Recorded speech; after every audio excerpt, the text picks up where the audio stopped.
if we go into the business segment now into the second quarter, and we talk about network and trust. So let's talk about the importance of the network and how do you build it? Where do you start building the network, and how do you maintain the network?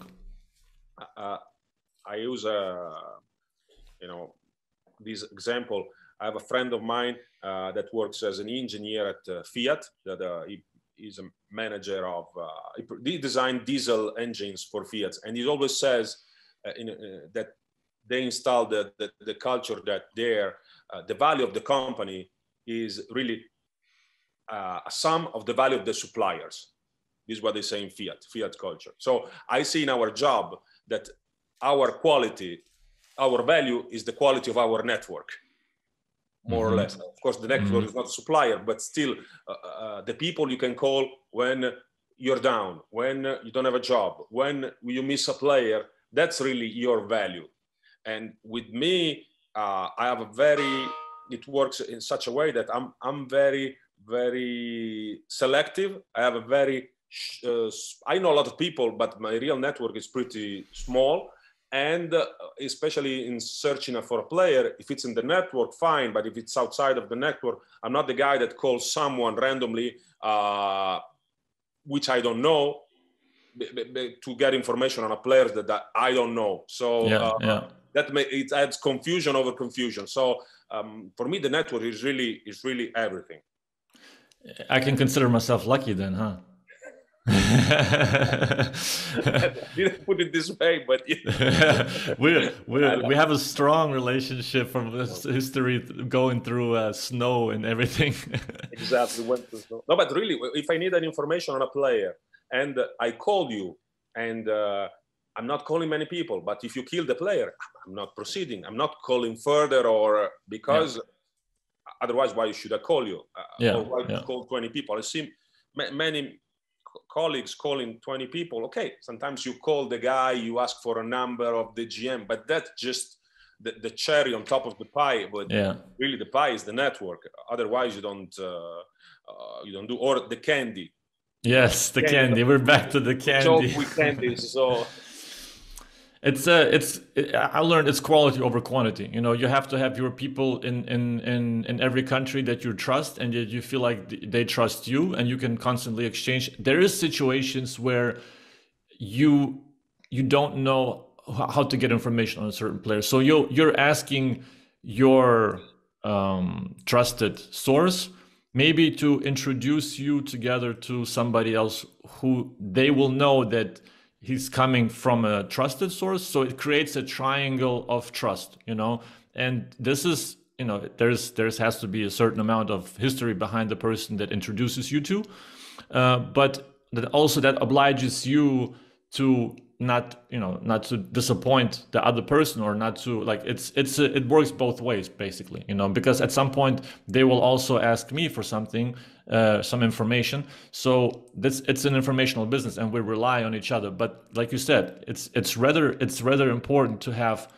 one or two good sources in the country than have 20, because there's also amount of over scouting, over information, and then everybody learns by doing at the end of the day. And you get the player, you get them in a different environment with different players around them, different dynamics, you might have a completely different information about him. So it's also, there's a lot of things that come into play with the dynamics of own experience. Exactly, because sometimes, you know, when you know that the information comes from a trusted source, then, I mean, very, very much trusted, then it's okay. And because you have empathy with the person, you know the value of the person. So you know what means a good person or a bad person. Because also, I believe, you know, that very rare that you find bad players and good players. Okay, there are, but the context makes everything. So to understand the context where the evaluation is performed, the environment, that's primary. So to understand the context, you need to really have empathy. It's beyond he can score, he cannot score. No. Yeah. How was the teammates? How was the club? How's the city? Do they pay on time? How's the coach? Is the son of the president the backup? You know, so all these things come from empathy to me, or to sharing, life experiences or a lot of work together. Yeah, like you have to make your research in terms understanding and being basically putting yourself in that person's shoe as well. Like you have to also understand what the person may be feeling. A rookie coming for the first time over to Europe, he might be he's going to change. He's going to be a different player and a different person in 2-3 years. So is it just the first experience, the first the first impression that he was exposed to, that really influenced his character and maybe bad reactions, or is he intrinsically the way he is? So there is a certain amount of, like you said, empathy, to putting yourself in that person's shoe and understanding what he or she or whoever might be going through in that particular season, particular moment, or first month of the season.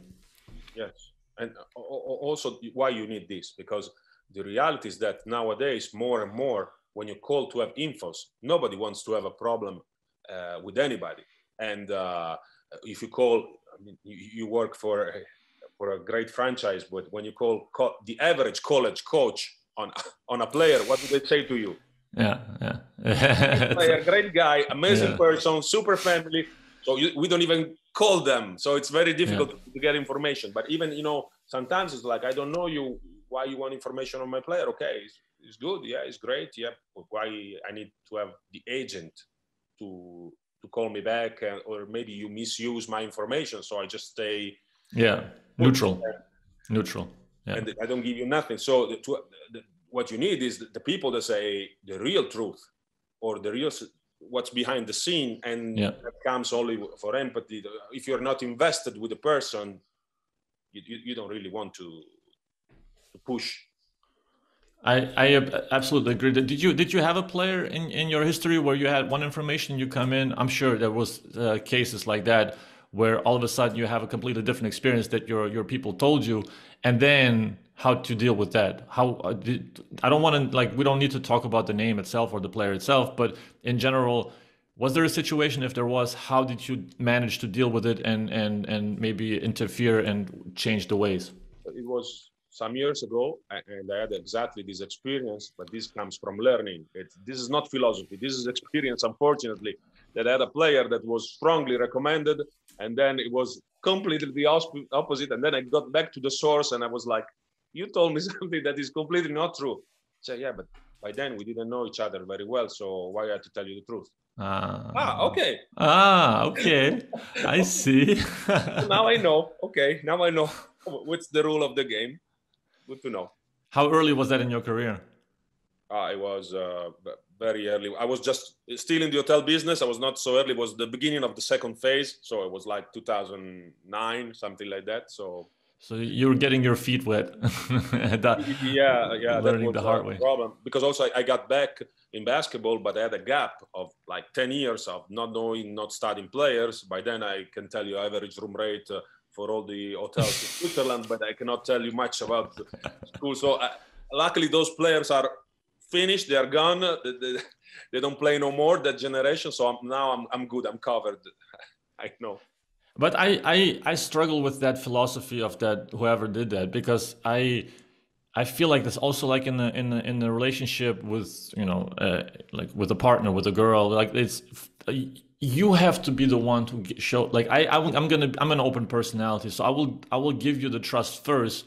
And like Joe Rogan says also, you start up with 100 points, and then we will see how much we deduct each time that we have an interaction or whatever. But it's a matter of showing the trust to get trust back. So I would never ever say, even though maybe we don't have a deep relationship, I would maybe lead you to the conclusion, or maybe help you to read between the lines, and not giving you the full information, but I will give you a hint that, look, maybe just to protect you, even though maybe we're in the same league. That's another, like, if you're in the same league and you're asking like, maybe I want to give him a little bit of a bad apple, just to, a competitor.